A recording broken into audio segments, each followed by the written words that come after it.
সুন্দর একটি গল্প। হরে কৃষ্ণ কৃষ্ণ কৃষ্ণ হরে হরে, হরে রাম রাম রাম হরে হরে। আজ আমি একটা সুন্দর গল্প পরিবেশনা করছি।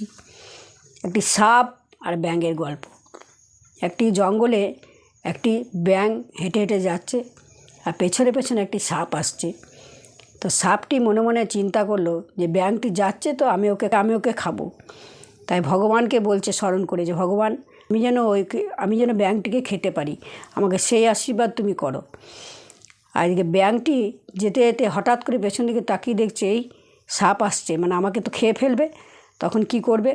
তখন ভগবানকে ব্যাঙ বলছে, ভগবান তুমি আমাকে আশীর্বাদ করো, ওই সাপ যেন আমাকে না খায়।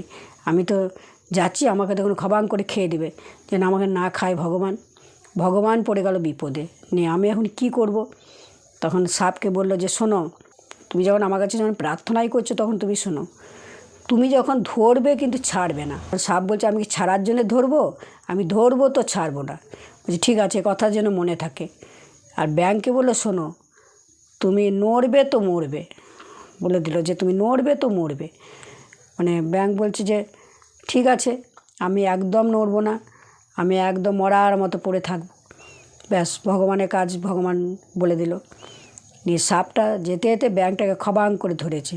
আর ব্যাঙ বেটাও মানে ও ঠিক ওই ভগবানের কথাটা স্মরণ করে একবারে মৃত্যুপ্রায়, মানে কোনো রকম সার বস্তু যে নাই, একদম মানে চুপচাপ নেতিয়ে পড়ে আছে। সাপ যখন ধরেছে, ধরে মনে মনে চিন্তা করছে, আমি তো অনেক ব্যাঙ ধরেছি, এইরকম ব্যাঙ তো আমি কোনো দিন দেখি নাই। বাপরে, এ তো নরঞ্চর নেই, বোধহয় মারা গেছে বোধহয়।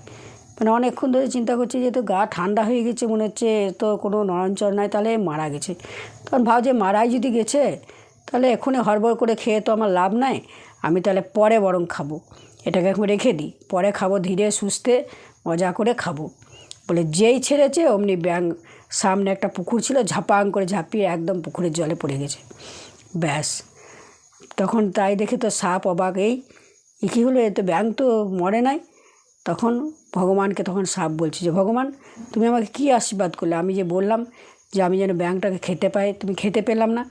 ভগবান বলে, তুই আমার কথা মানলি না, আমি তোকে বলেছিলাম যে ধরবি তো ছাড়বি না, তুই ছাড়লি কেন? তার জন্য তুমি আমার কথা মানো নাই বলে তোমার এরকম হয়েছে। আর ব্যাঙ আমার কথা মেনেছে, ও আমার কথা মেনেছে বলে বেঁচে গেছে।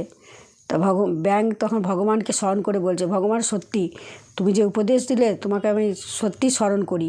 তুমি ভগবান যেটা বলবে, নির্দেশ দেবে, সেটা যদি ঠিকঠাক করে মানা যদি যায়, তাহলে ঠিক কাজ হবে।